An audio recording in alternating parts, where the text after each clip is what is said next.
안녕하세요. 저는 일산에 사는 30대 중후반의 여자입니다. 결혼한 지 이제 5년 차에 접어들었는데요. 5년 정도면 서서히 콩깍지가 벗겨진다고 하던데 저희는 여전히 신랑과 둘이서 신혼생활을 하고 있어요. 저희 시부모님들도 저를 친딸보다 더 딸처럼 챙겨주시고요. 그런 제게 무슨 걱정이 있어서 여기에 글을 썼냐는 생각이 드시겠지만 저는 신랑과 결혼하기까지의 과정이 여러분들이 생각하는 것만큼 순탄하지만은 않았어요. 드라마에서 보던 장면들도 제 눈앞에서 벌어졌을 정도예요. 지금부터 제가 어떻게 결혼을 할 수 있었는지 이야기를 풀어볼게요. 저는 어릴 때 부모님이 안 계셔서 보육원에서 엄청 힘들게 살았었어요. 아기 때부터 중학생 때까지 보육원에서 생활했었기 때문에 중학생 때까진 학교에서 친구가 없었어요. 친구들이 제가 무슨 말이라도 걸려고 하면 전염병에 걸린 환자 취급을 하면서 피하기 바빴거든요. 저랑 닿으면 가난함이 옵는다고, 자신들도 고아가 될 것이라면서 당시 어린애들이라 그런지 제게 상처 주는 정말 못된 말들을 서슴없이 하더라고요. 그래서 제게 친구라고는 같은 보육원에서 동거동락한 아이들 뿐이었어요. 아픔이 같은 친구들이라 누구보다 말이 잘 통했고 누구보다 저희의 상처를 잘 알았죠. 진짜 우리를 버린 것인지 피치 못할 사정으로 잠시 이곳에 맡긴 것인지 모르겠지만 그 친구들과 함께 꼭 친부모님을 찾겠다는 마음으로 하루하루를 버텨왔었어요.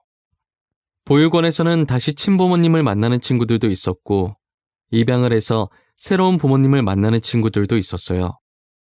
그런 친구들을 볼 때마다 부러워하며 얼굴도 모르는 저희 부모님을 매일 그리워했어요. 저는 중학생 때까지 친부모님이 나타나지도 그렇다고 새로운 부모님이 생기지도 않았었어요.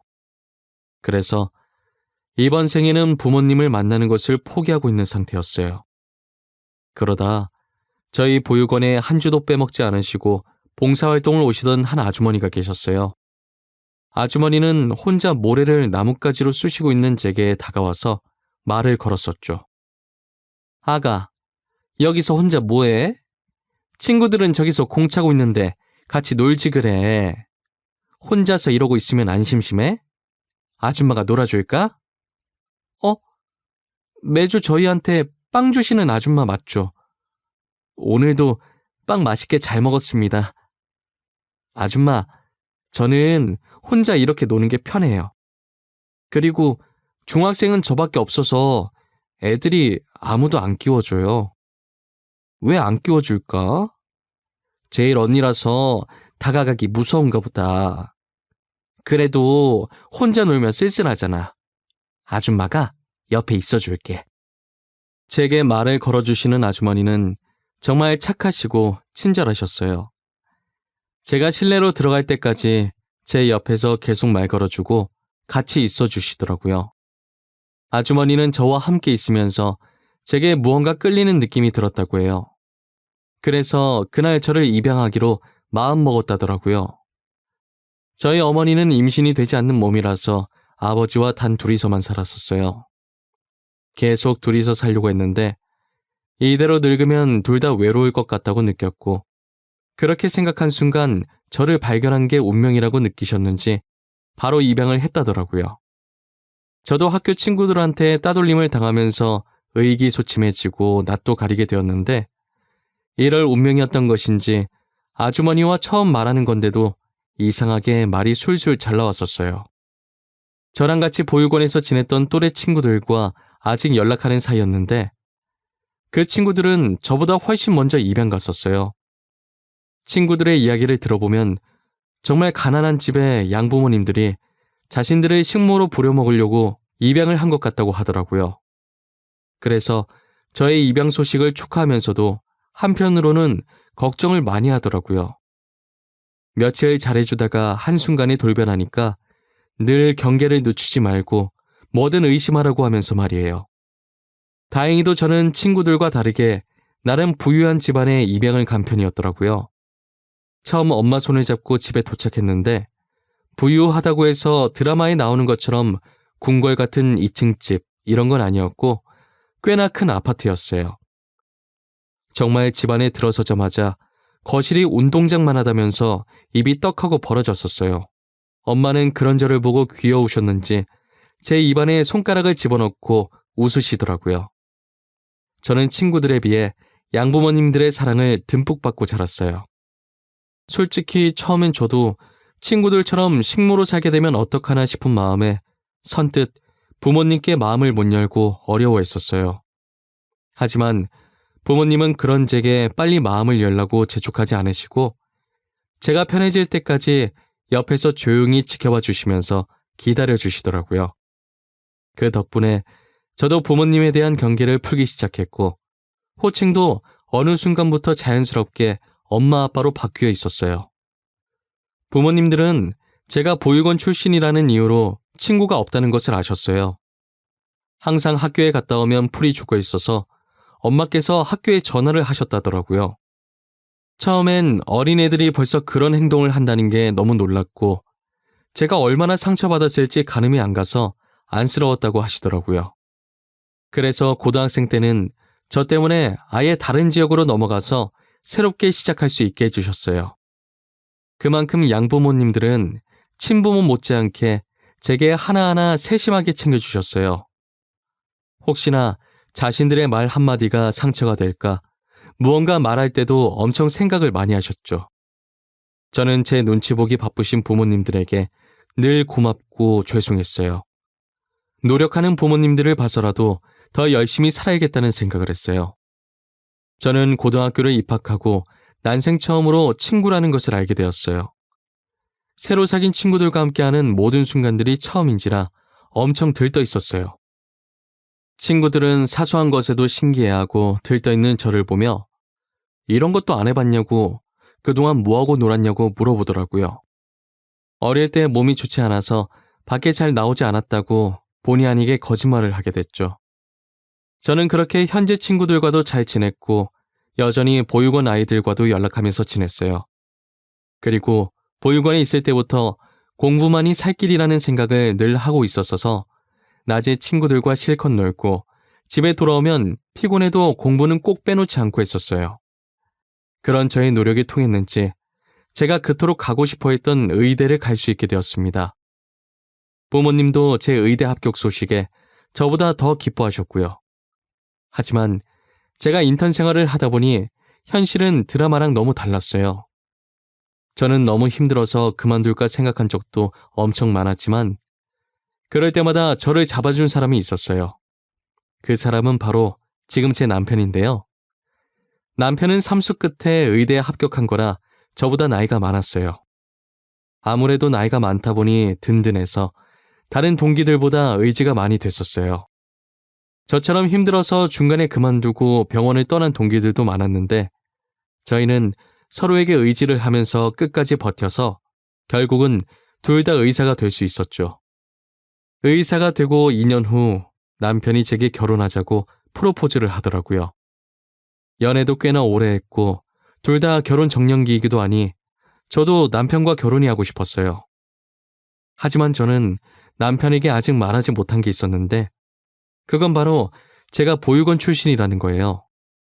아무리 지금 부모님과 잘 살고 있다지만 그래도 나중에 들키는 것보다 결혼 전에 아는 게 나을 것 같다는 생각이 들어서 당장 말해야겠다는 생각이 들었어요. 오빠, 내가 오빠랑 결혼하기 싫어서 답을 못하는 게 아니라 사실 오빠한테 지금까지 말하지 못한 게 하나 있어서 당장 답을 못 주겠어. 무슨 일인데 그래?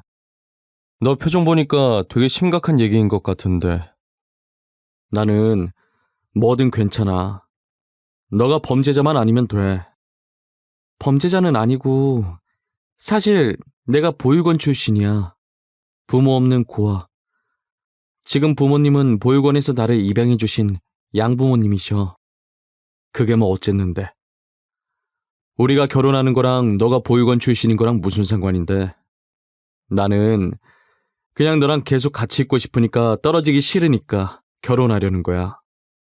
오빠는 아무렇지도 않아? 내가 친부모가 없는 고아여도 정말 괜찮은 거야? 오빠랑 나는 완전 다른 환경에서 살아온 거잖아. 난 진짜 아무렇지도 않은데. 오히려 너가 그런 생각하고 있느라 많이 힘들었을 것 같아. 그런 걱정은 이제 하지 마. 내가 괜찮고 안 괜찮고 할 게 어디 있어. 지금 너가 이렇게 잘 살고 있는데. 제가 고아여도 괜찮다는 남편의 대답을 들으니까 눈물이 날 것 같더라고요. 이렇게 멋진 남자를 두고 이때까지 혼자서 괜한 걱정을 하고 있었구나 싶었었어요. 그런 남편과 달리 시부모님께서는 남편과 생각이 많이 달랐나 보더라고요. 시부모님은 연애 시절에 저희 부모님 못지않게 저를 되게 잘 챙겨주시던 분들이었거든요. 그런데 남편에게 얘기를 들은 건지 평소와 다른 표정으로 저를 보기 시작하시더라고요. 그리고 고아였다는 이유 하나만으로 결혼을 반대하셨었어요. 그래, 유정이 네가 고아라고? 아니, 고아였다고? 지금 부모님들은 친부모님이 아니고? 미안하지만 나는 너네 결혼 허락할 수가 없겠구나. 엄마, 지금 그게 뭐가 중요해? 현재는 좋은 부모님 만나서 잘 살고 있잖아. 그럼 부모님 계신 거지. 과거는 과거일 뿐인데 왜 그래? 과거는 과거일 뿐이라고? 도대체 누구 피를 받은 자식인 줄 알고 우리 집안에 함부로 들여? 그러다 유정이가 범죄자 집안 씨면 어쩌려고 그러니? 사람 면전에 대고 말을 꼭 그렇게 해야겠어? 엄마 원래 이런 사람이었어? 유정이 보면 딸 같다고 이뻐했었잖아. 다 잊었어? 오빠, 됐어. 그만해. 여긴 내가 있을 자리가 아닌 것 같아. 먼저 일어나 볼게. 어머님, 제가 고아라서 너무 죄송합니다. 다시는 오빠 만나지 않을게요. 시어머니의 막말에 저는 자존감이 떨어졌고 더 있다간 정말 못 볼 꼴 당할 것 같아서 먼저 나왔어요. 뒤에 인기척이 나서 돌아보니까 남편이 저를 따라 나왔더라고요. 저는 남편한테 이만하면 됐다고 더 상처받기 전에 여기서 그만하자고 했어요. 남편도 상처받은 제 표정을 보더니 잡을 수가 없겠는지 아무 말도 못하고 서 있더라고요. 제가 눈앞에서 사라질 때까지 그 자리에서 가만히 서서 제 쪽만 바라보고 있었어요. 저희 연애는 그날 그렇게 끝이 났어요. 하지만 남편과 저는 같은 병원을 다니기 때문에 어쩔 수 없이 계속 마주쳐야만 했어요. 남편이 저를 조용한 정원으로 따로 불러서 얘기 좀 하자고 하더라고요. 유정아, 내가 생각을 해봤는데 이대로 너랑 헤어지는 건 아닌 것 같아. 너를 위해서 잊으려고 했거든? 그런데 아무리 노력을 해봐도 네가 자꾸 생각나서 안 되겠어. 어머님 말씀 못 들었어? 내가 정말 범죄자의 핏줄이면 어쩌려고 그래. 난 오빠 앞길 망치고 싶지 않아. 이쯤에서 그만하자. 난 오빠 다 잊었어. 오빠도 금방 잊혀질 거야. 넌 쉬워? 우리가 만난 세월이 얼만데 금방 잊혀져? 그래? 아니잖아. 왜 거짓말해? 너 맨날 웃고 있다가 나만 마주치면 울려고 하잖아.